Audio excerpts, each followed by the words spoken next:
അപ്പം നമ്മുടെ കുട്ടുമോൻ കിണറിൻ്റെ ഉള്ളിൽ കേട്ടോ. ഒരു ഹായ് പറയും കുട്ടുമോൻ. ക്ലീൻ ചെയ്തുകൊണ്ടിരിക്കുന്നു കിണറിൻ്റെ റിങ്ങുകൾ. കുട്ടുമോൻ ക്ലീൻ ചെയ്തുകൊണ്ടിരിക്കുകയാണ്.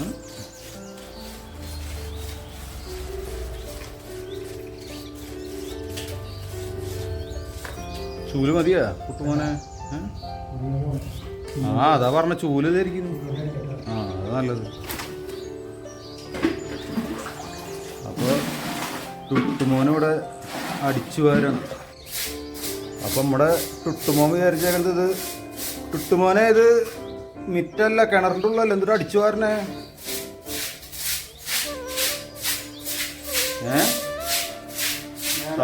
താങ്കൾ അടിച്ചു വാരി കളിക്കണം. ഞാൻ വിചാരിച്ചു താങ്കൾ മിറ്റണെന്ന് വിചാരിച്ചിട്ട് അടിച്ചു വാരാണ്.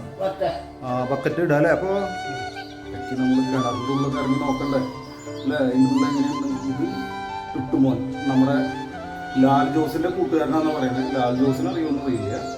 ടുട്ടുമോൻ പറയുന്നുണ്ട് ലാൽ ജോസും ടുട്ടുമോനും ഒരുമിച്ച് പഠിച്ചതാണ്. ഓക്കെ, പല്ല ടുട്ടുമോൻ. ഇതാണ് നമ്മുടെ കിണറിൻ്റെ അടിഭാഗട്ട. ഞാനും ടുട്ടുമോനും കൂടി കിണറിൻ്റെ ഉള്ളിലാണ്.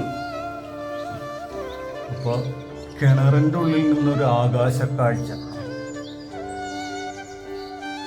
അപ്പോൾ ഈ കിണറിനെ ഇവിടെ ടുട്ടുമോൻ എന്താ പറയാനുള്ളത്? ഈ കിണർ ഒരു 15-20 അടി താഴ്ചയിലാണ് കിണറിരിക്കുന്നത്. അതിൻ്റെ അടിയിൽ ഞങ്ങൾ രണ്ടുപേരും ഇറങ്ങി ക്ലീനാക്കി കൂട്ടിട്ട്. കിണറിൻ്റെ ഉള്ളിൽ എന്താണെന്ന് ചോദിച്ചു കഴിഞ്ഞാൽ മൊബൈൽ താഴേക്ക് കൊണ്ടുവരാൻ വേണ്ടി കൂട്ടിട്ട് ഇറങ്ങിയതാണ്. മനസ്സിലായ? ഇതാണ് നമ്മുടെ കിണറിൻ്റെ അവസ്ഥ. കിണറിൻ്റെ അടിയൊക്കെ കാണാൻ നല്ല വൃത്തിയാക്കിയിട്ടുണ്ട്. ടുട്ടുമോൻ നല്ല ക്ലീനാക്കി കിണർ സെറ്റപ്പ് ആക്കിയിട്ടുണ്ട്.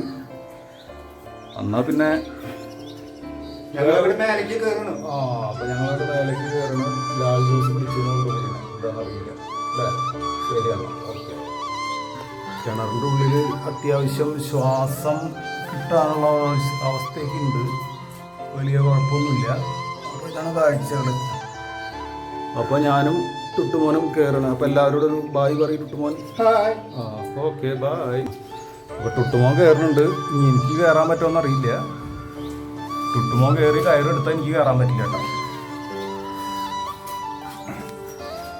ഉള്ളിൽ നിന്നൊരു ആകാശക്കാഴ്ച. വീണ്ടും ടുട്ടുമോൻ കയറി പോണ ഇതാണ് കാണുന്നത്.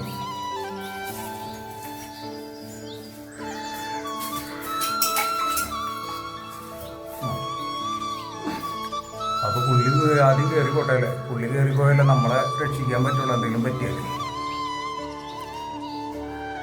അപ്പോൾ ഓക്കെ അല്ലേ? ഞാൻ കയറട്ടെ?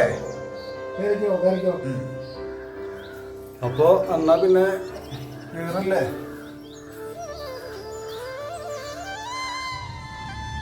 പല്ല ടുട്ടുമോൻ്റെ കഠിനാധ്വാനം കൊണ്ട് നമ്മുടെ കിണർ നല്ല വൃത്തിയായി. അങ്ങനെ നമുക്ക് വീണ്ടും നല്ല കണ്ണീര് പോലത്തെ ശുദ്ധജലം ലഭിച്ചു.